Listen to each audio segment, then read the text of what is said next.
Well, welcome everybody. This is the Public Health and Safety meeting for Wednesday, June 4th, 2025. It's 7:30, and this is the special meeting. So we have an agenda, and we will not be entertaining any other business that's new business that's not listed on the agenda.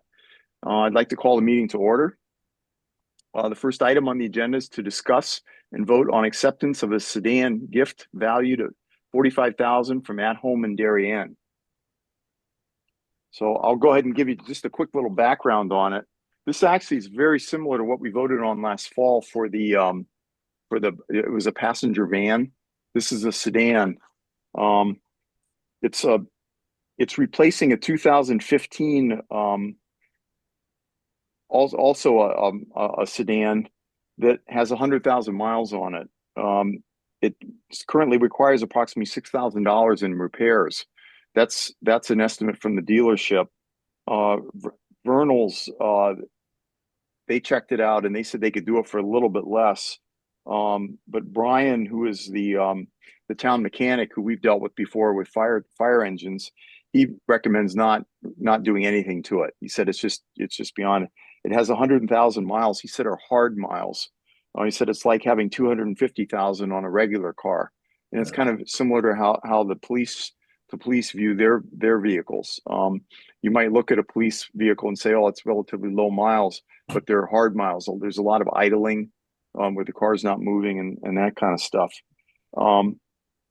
So anyway, demand is definitely up with At Home.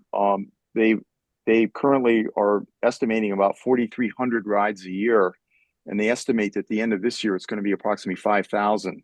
So they're definitely moving upward with more and more people doing things, and it's really all about getting people out and about and encouraging interaction.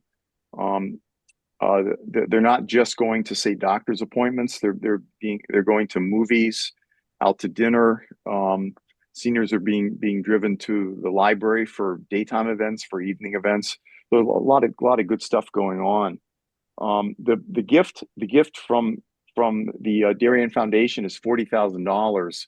The value of the vehicle is going to be approximately $45,000. So the $5,000 difference is coming from At Home themselves. And other than that, it's very similar to what was done with the other vehicle. It goes on the town insurance policy, which is the huge umbrella. It's very hard to say with any definitiveness of what the actual cost is for one vehicle, but it's covered over the whole policy. And the existing vehicle, they will limp along and continue to use it as a backup until it's deemed really not safe. There really is not much value at all if they were to consider trading it in, just a few $100s. So they'll continue to use it as a backup if it's needed. And that's kind of the background on it. Any comments, Jim? So I'll make a motion to approve the I have a question. gift. Sure. Is this a brand new car? Yes. And they're purchasing it from a dealership, or was it Yes. donated? It's a brand new Yeah, car. I think it's a Chrysler, so it's coming from a Chrysler dealership. Okay. Thank you. Sure. It'll have a warranty. So initially the work is covered, and then after that, as with the other vehicles, they either send it out with estimates or they do it with in-house mechanics from the town. Jim? Motion to approve. Second. Second? Tom, second. All in favor? Aye. Okay, that's good. That's 100%. That's great. So that passes. Then the other thing is just more of an announcement. It's really not business, but next week there are two meetings regarding the changes in the moorings. And it's part of his charter, part of his is just the town ordinances. And Lois, can you just add a little bit more to that? Yes, the primary committee is TGS&A and Parks and Rec, and our committee are secondary committees. I think, Mac, the reason that we're secondary is because the police are in the enforcement of this, Right. and public safety is one of our issues, which is an issue for this. There's a draft of the changes that was approved by the Board of Selectmen and sent to the RTM. The RTM is our legal responsibility for the actual orders and things like that. Brian just came back in. So what the status is that there was a version that was approved, that was forwarded by the Board of Selectmen.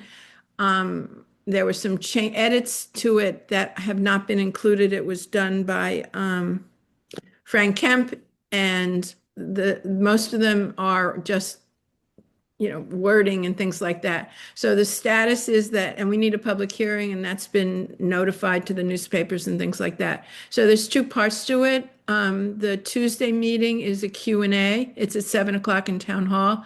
And that's the Q&A where people should be asking their questions so that they understand what it's about. And Wednesday is a public hearing run by TGSNA that people get a chance to make their statements. They're not the kind of thing where you get answers to. This is where you tell the powers that be what the thoughts are. The follow-on for TGSNA will be the following week. Well, they will meet, take the information from the public hearing as well as their own reads of the information and the edits that Frank has done. And we are invited to join that, but we don't need to come up with a revised version that will then go. The intent is to have it come back to the RTM in September. Mac, we haven't talked about when you'd want to vote and meet on it, but we're hitting into summer. So it'd be our scheduled meeting before that meeting, I would think. Okay, in September. So I assume it'll come back to us in September. That we'll do something in September. But TGSNA has invited all our members as well as Park and Rec to come to their meeting on the 16th. If you are a boater and you're interested in this, I am not a boater, so I can't really tell you. But it's the harbor and it's the moorings, and there are some questions that people have about who enforces what and how it's done. So the Q&A is really most important if you want information on Tuesday. Wednesday, if you want a voice. Do you disagree, Jim? I think the Q&A is on Wednesday, the 11th. No, the Q&A is on Tuesday, the 10th. Wednesday, the 11th is the public hearing. That's what Krista just put out. You can read the... Okay, I'll check that again. TGSNA was canceled, though, on the 10th, so I was confused. Yeah, so I was just looking at the same thing. So the 10th meeting is not up on the calendar. Oh, good. But yeah, I know. So there's a meeting on the 10th in Town Hall at 7. I just looked at what Krista sent us. Yeah. There's a meeting that's at 7 at Town Hall. Yeah. And on the 11th, it's at 7:30 at Town Hall. Yep. So both of which, for your purposes, are important to know about. And then there's going to be a TGSNA meeting the following week. I thought but it's not on the calendar, so I won't even start with the date of what Frank was talking about at the rules meeting. But that's the story, as far as I know it. Could be changed. There's a lot of pushback from some boaters about this proposal. So you will serve your constituents well, those with aquatic inclinations, if you familiarize yourself with what it is that's being suggested.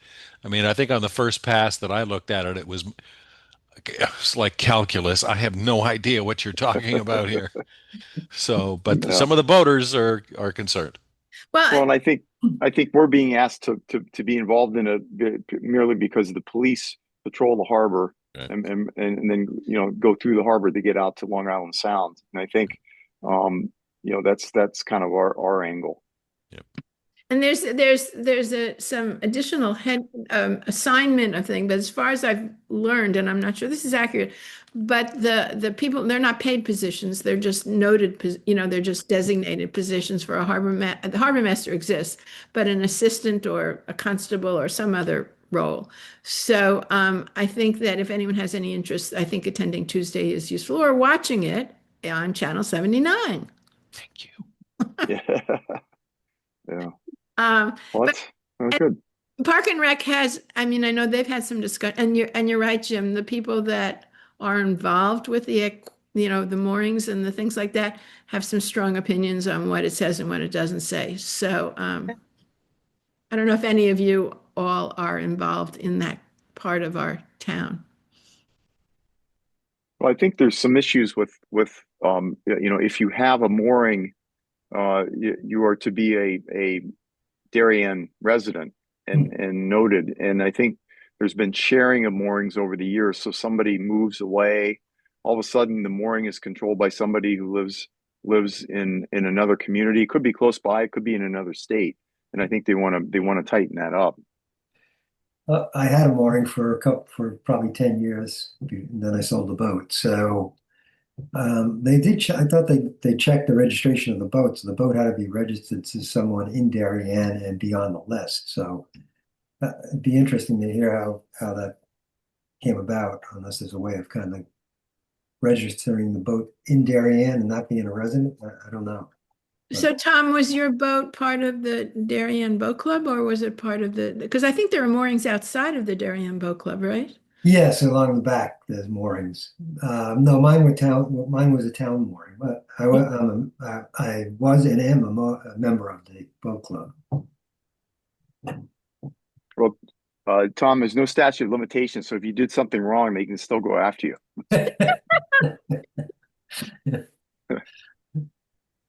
And just one more thing, the other piece is that section of code hasn't been updated in forever. So it's similar to the kind of stuff we did with Appendix B. Somewhat of it is to make the what's in our code to match up to the way things work. So that's part of it also.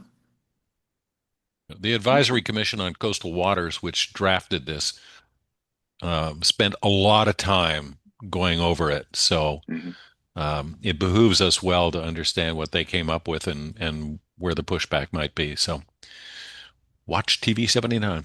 Right.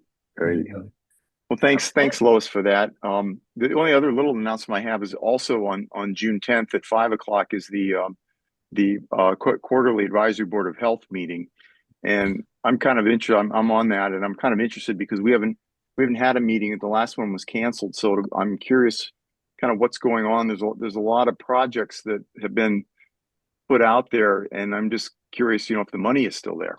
With what's going on at the state level and the federal level. So I'll be reporting back on that. Can I, this is under other business, which I saw was on the agenda, despite the fact that it's a special meeting. I just wanted to give everyone a heads up to Planning and Zoning Commission. Their meeting last night, they did the first read of a proposed ban on tattoo parlors, vape shops, and smoke shops in Darien. They don't vote on it for another 65 days. I'll forward everyone on this committee a copy of a good story, a really good story in the Patch. And I would highlight the opposition comments by George Riley, who I thought made some very good points. Personally, I think it is just the latest manifestation of a nanny state, somebody trying to impose their idea of what the perfect bubble over Darien is. I know people with tattoos, and I would think that they would prefer to get those tattoos in a safe environment in Darien than in some back alley in Stamford or Norwalk. The smoke shop regulation, I mean, if Davidoff wanted to open a premier cigar store in Darien, that would not be allowed under this ordinance. I would be a patron thereof, buying some of their cheaper products. But I kind of resent the what I see as the hypocrisy, because the strongest support or the strongest argument in favor of all this was health. And yes, maybe vaping's not good for you. Smoking cigars is probably not good for you. Tattoos, I don't know what the health effects of tattoos are. But if we're talking about health, what about the 12 plus liquor stores that we have in this town? Yeah. A lot more people die of alcoholism or related accidents tied to consumption of alcohol than I assume die of tattoos or cigars. So they're going to come back. This is going to, get some legs. The only person that testified last night was a former police officer who was enthusiastic in his support. He did a 15-minute presentation with PowerPoint as public comment. But I think there are probably some merchants in town that are going to get wind of this, and if they sell cigars, they're not going to be able to do that anymore. And maybe people that buy cigars in town or vape or I don't know what else they buy. But Well, Jim, so what does so that do to much more. what does that do to cigarettes? Um, doesn't ban it unless it's more than 20% of your store. I mean, if you turn Hmm. yourself into cigarette world, you probably aren't allowed to do that. Hmm. But there was a lot of discussion about what the limits would be. Is it square footage? Is it percent of sales? I mean, all kinds of discussion. So it's still a work in progress. But as with the cannabis ban, it's why are we doing this? Is this really necessary? Is this to prevent us from becoming Norwalk or Stamford? And our precious progeny in town, if they want to get a tattoo, they're going to get a tattoo. And they're going to find some place, to be able to do that. It's not like we're cutting off the supply of any of these things. It's more cosmetic, and George Riley called it an elitist move. So you can Who Okay, well, decide for brought this, thanks. yourself. who brought it forward to begin with? I think it came from the chairman, Mr. Ulvaney, who was noticeably absent last night as this conversation ensued. Oh. But it seemed to have wide support, so it may be a done deal. But I think the public should be heard on issues like this. What's next after tattoo parlors and vape shops and cigar stores? What are they going to go after next? It's a slippery slope. Anyhow, I'll send you the article from the patch today. No, that's great. Thank you. Yeah. Okay. Well, I don't have anything else. Anything else? No, Okay. I'm gonna go get in the water. Yeah. Yes. Surf's up. Yeah, watch out for Yeah, the sharks. surf's up. Motion Okay, to well, adjourn? Okay. All in favor? Aye. Okay, great. Listen, well, thanks everybody.